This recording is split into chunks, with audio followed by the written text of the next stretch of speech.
আসসালামু আলাইকুম। সবার আগে বাছাই করা 10টি আন্তর্জাতিক খবর জানিয়ে দেব। প্রথমেই থাকছে শিরোনাম। তবে তার আগে অনুরোধ থাকবে ভিডিওটিতে একটি লাইক দিবেন।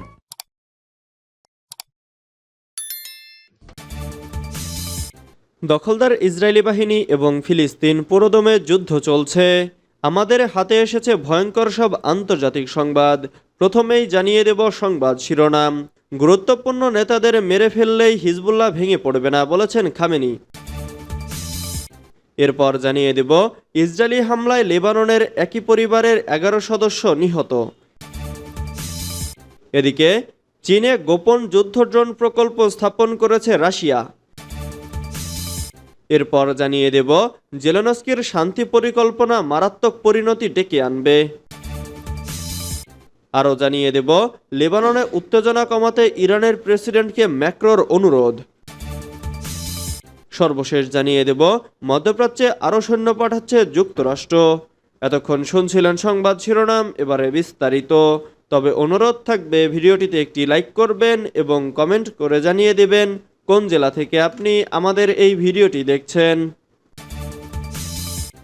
গুরুত্বপূর্ণ নেতাদের মেরে ফেললেই হিজবুল্লাহ ভেঙে পড়বে না, বলেছেন খামেনি। ইরানের সর্বোচ্চ নেতা আলী খামেনি বলেছেন, হিজবুল্লাহর শীর্ষ কমান্ডারদের মেরে সংগঠনটিকে শেষ করতে পারবে না ইসরায়েল। ইরান ইরাক যুদ্ধে লড়াই করা সেনাদের সঙ্গে এক বৈঠকে এ মন্তব্য করেন তিনি। সাম্প্রতিক সময়ে লেবাননের ইরান সমর্থিত সামরিক গোষ্ঠী হিজবুল্লাহর বেশ কয়েকজন শীর্ষ কমান্ডারকে হত্যা করেছে ইসরায়েল। এছাড়া পেজার ওয়াকিটকি সহ বিভিন্ন ইলেকট্রনিক ডিভাইসের বিস্ফোরণেও লেবাননে অনেক মানুষ হতাহত হয়েছেন। যদিও এসব বিস্ফোরণের দায় এখনও স্বীকার করেনি ইসরায়েল। তবে ঘটনার আন্তর্জাতিক গণমাধ্যমে প্রকাশিত তথ্য উপাত্ত ইঙ্গিত করছে এসবের পেছনে ইসরায়েলের গোয়েন্দা সংস্থা মোসাদের হাত রয়েছে। এসবের প্রেক্ষিতে ইরানের সর্বোচ্চ নেতা খামেনি বলেছেন, হিজবুল্লাহর কিছু গুরুত্বপূর্ণ নেতৃত্ব শহীদ হয়েছেন। এতে হিজবুল্লাহর কিছুটা ক্ষতি হয়েছে নিশ্চিত, তবে এর ফলে হিজবুল্লাহ শেষ হয়ে যাবে না। তিনি বলেন, হিজবুল্লাহর সাংগঠনিক এবং মানবিক শক্তি অনেক দৃঢ়। তাদের নেতৃত্ব, সক্ষমতা এবং শক্তিমত্তা অনেক পোক্ত। কিছু মানুষ শহীদ হলেও এতে তাদের ওপর বড় কোনো প্রভাব পড়বে না। ইসরায়েলি হামলায় লেবাননের একই পরিবারের 11 সদস্য নিহত। ইসরায়েলি হামলায় লেবাননের একই পরিবারের 11 সদস্য নিহত হয়েছে। মঙ্গলবার পূর্ব লেবাননের বেকা উপত্যকায় নিজ বাড়িতে তাদের মৃত্যু হয়। আল মায়াদিনের মতে সাথে গ্রামের বাড়িটি হামজা হাজ হাসানের। তিনি বেশ কয়েকজন ভাগ্নেসহ নিহত হয়েছেন। স্থানীয় টিভির এক সংবাদদাতা জানিয়েছেন, সমতল ঘরের ধ্বংসস্তূপ থেকে অন্তত 9 জনকে টেনে আনা হয়েছে। আরও 2 জনের দেহাবশেষ এখনও সংগ্রহ করা হচ্ছে। তিনি আরও বলেন, বাড়িটিতে একাধিক বোমা বিস্ফোরিত হয়েছে। ঘটনাস্থল পরিদর্শন করে তিনি বলেন, ধ্বংসস্তূপের মধ্যে কিশোরদের পাঠ্যপুস্তক এবং ছোটদের খেলনাসহ দৈনন্দিন জিনিসপত্রও দেখা গেছে। তিনি বলেন, ঘটনাস্থলে কোনো সামরিক সরঞ্জামের চিহ্ন ছিল না, কারণ স্থানীয় পরিবারগুলো ধ্বংসাবশেষ পরিষ্কার করার জন্য কাজ করছিল। সোমবার শুরু হওয়া দক্ষিণ পূর্ব লেবাননে ইসরায়েলের চলমান ভারী বোমা হামলা অভিযানের অংশ ছিল এই হামলা। ইসরায়েলের চ্যানেল 12 অনুসারে ইসরায়েলি বিমান বাহিনী গত 24 ঘন্টায় লেবাননে অন্তত 2000 গোলা নিক্ষেপ করেছে।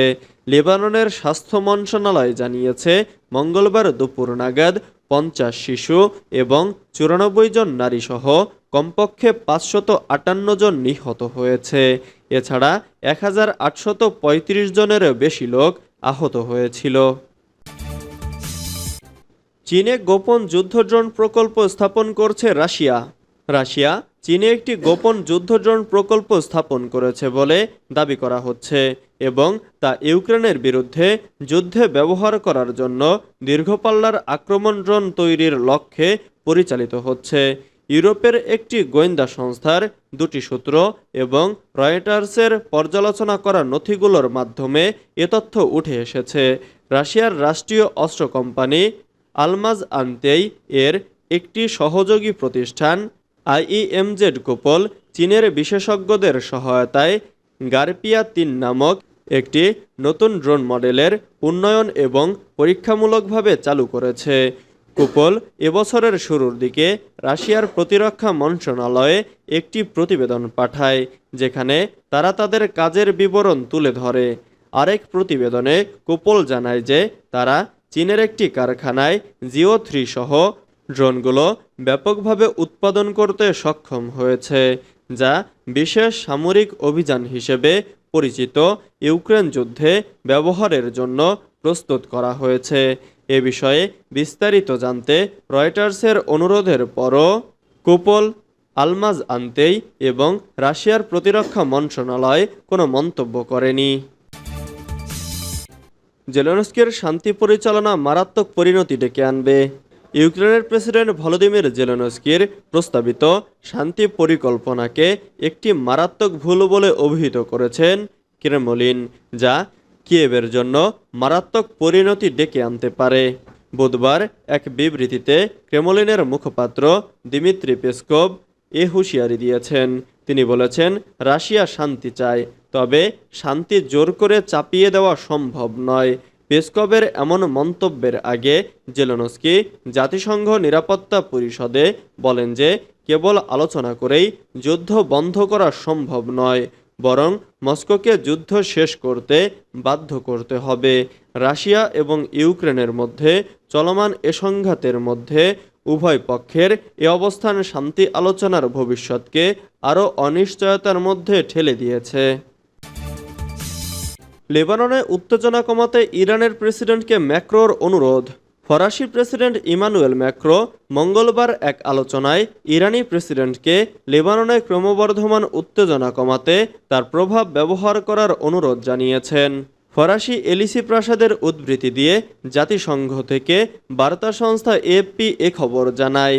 এলিসির বিবৃতিতে বলা হয়, ফরাসি প্রেসিডেন্ট ইরান সমর্থিত হিজবুল্লাহর নাম স্পষ্ট উল্লেখ করে বৈঠকে ইরানের দায়িত্ব তুলে ধরেন এবং প্রেসিডেন্ট মাসুদ পেজেশকিয়ানকে ক্রমবর্ধমান উত্তেজনা নিরসন ও অস্থিতিশীল কর্মকাণ্ডে লিপ্তদের ওপর তার প্রভাব খাটানোর অনুরোধ জানিয়েছেন। মধ্যপ্রাচ্যে আরও সৈন্য পাঠাচ্ছে যুক্তরাষ্ট্র। পেন্টাগনের প্রেস সেক্রেটারি মেজর জেনারেল প্যাট রাইডার সোমবার জানিয়েছেন, লেবাননে ইসরায়েল ও হিজবুল্লাহ বাহিনীর মধ্যে সহিংসতা ব্যাপকভাবে বৃদ্ধি পাবার পর যুক্তরাষ্ট্র মধ্যপ্রাচ্যে অল্প সংখ্যক অতিরিক্ত সেনা পাঠাচ্ছে। কী সংখ্যক সেনা পাঠানো হচ্ছে বা তারা কি করবে সে সম্পর্কে রাইডার বিস্তারিত কোনো বিবরণ দেননি। তবে যুক্তরাষ্ট্রের এক ঊর্ধ্বতন কর্মকর্তা ভয়েস অব আমেরিকাকে বলেন, সেনা সংখ্যা কয়েক ডজন হবে এবং তাদের প্রাথমিক কাজ হবে বৃহত্তর আঞ্চলিক যুদ্ধ শুরু হলে যুক্তরাষ্ট্রের নাগরিকদের সম্ভাব্য সামরিক সহায়তা প্রস্থানে সাহায্য করা। যুক্তরাষ্ট্রের অপর এক কর্মকর্তা জোর দিয়ে বলেন, পরিস্থিতি এখনও এমন পর্যায়ে আসেনি যেখানে সামরিক বাহিনীর সহায়তায় প্রস্থানের প্রয়োজন ছিল। অন্য এক কর্মকর্তা ভয়েস অব আমেরিকাকে বলেন, যদি সরিয়ে নেওয়ার প্রয়োজন হয় যুক্তরাষ্ট্রের সামরিক বাহিনী কাছাকাছি এলাকায় মেরিন সেনা মোতায়েন করেছে, যারা মিশনটি পরিচালনা করতে পারে। সবাই নাম প্রকাশ না করার শর্তে জাতীয় নিরাপত্তার স্পর্শকাতর ইস্যু নিয়ে কথা বলেছেন। সোমবার ভয়েস অব আমেরিকার এক প্রশ্নের জবাবে রাইডার সাংবাদিকদের বলেন, পেন্টাগন একটি পরিকল্পনা সংস্থা যারা যুক্তরাষ্ট্রের সামরিক বাহিনীকে সহায়তার জন্য ডাকা হলে বিভিন্ন ধরনের আকস্মিকতার জন্য প্রস্তুত রয়েছে।